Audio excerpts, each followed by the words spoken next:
Vishy can simply move his rook to the side and deliver a check to the opponent's king.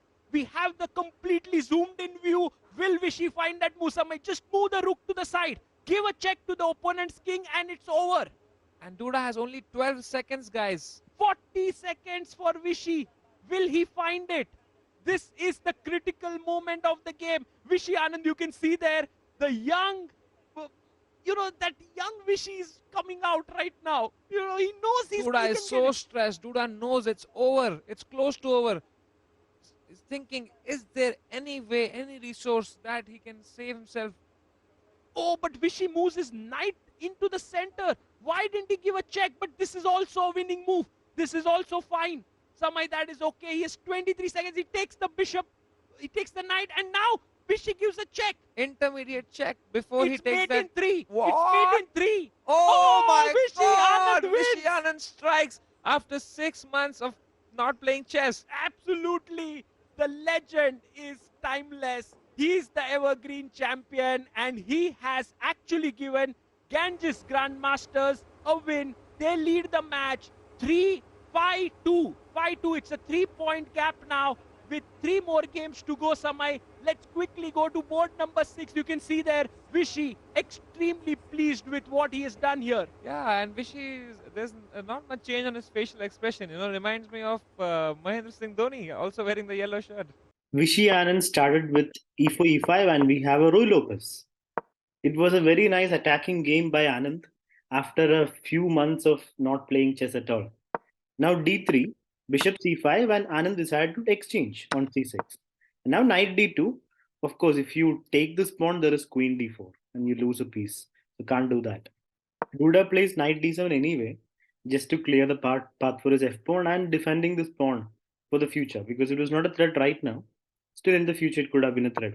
So he goes knight c4, does Anand, and castles. Still, you can't take the pawn because after takes, there's queen d4. Same tactic. So castles, now this is a threat. The pawn is hanging. So rook e8, king h1, f6, knight h4. Anand is heading to this nice f5 square with his knight.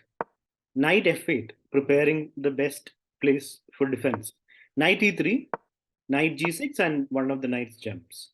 Duda does not let it stay. If pawn had taken back, then the other bishop would have taken back. It would have been still fine.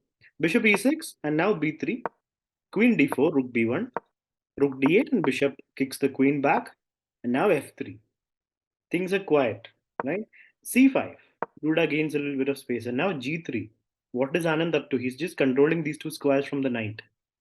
So it seems Duda gains space on the queen side. His play is on the queen side.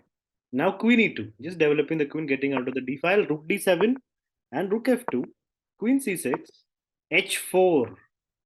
Big moment in the game. Anand decides to go for the attack with his h pawn.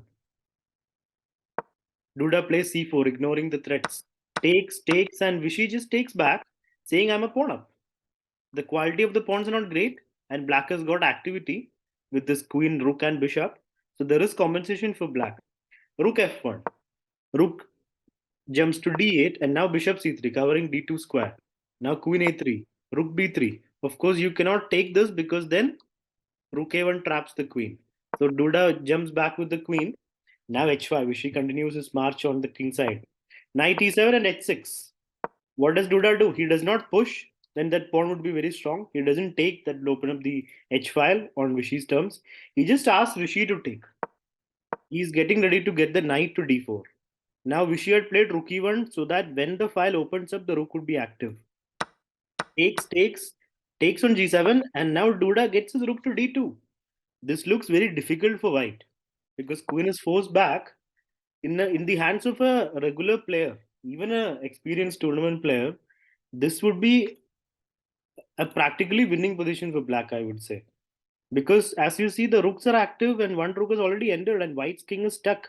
White's queen is out of squares. The position looks very bad. But Anand plays calm and cool chess. He plays g4.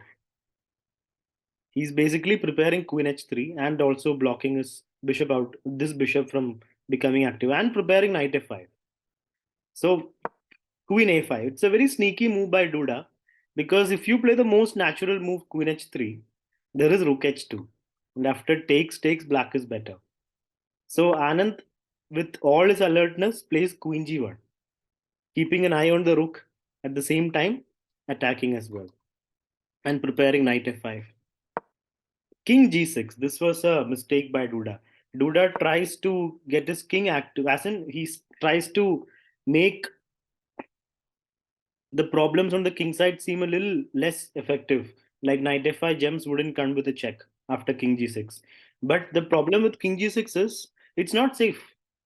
It's safe at the moment, but Anand shows why it is bad. Queen g3. The queen slowly creeps up to get into the attack mode.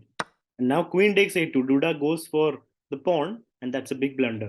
What Duda had to do was play h6 and make some square for the king and get the queen back for defense because black has already got the file and an active rook. So if he just defends his fort over here, he should be fine. But he goes queen a2, and that's a big blunder. And Vishy goes for the kill. The tiger goes for the kill. g5 takes and takes on e5. Another idea would have been queen h4, getting ready to play queen h5 and knight f5. But yeah, this is a bit more direct. Takes, and now queen comes back, but too late. f4, another brilliant move, a very strong move. Because normally, what would people do in this situation? I would definitely consider knight f5, preparing queen g7, right? That would be one of my main moves. Rook b5, another move I would consider. But f4 is the best move because there's a threat of f5, and Duda took it, and here came the finish, knight d5, another very nice move. Rook g1 check is even better here, actually, but Vishy wanted to make it completely lost for black. After knight d5, bishop takes, he plays rook g1. Now it's a mate. It's not just winning, it's mate because king f7, rook g7. And after king moves, there's mate. So here Duda resigned and Vishy started the Global Chess League with a very nice win against the young Jan Christoph Duda.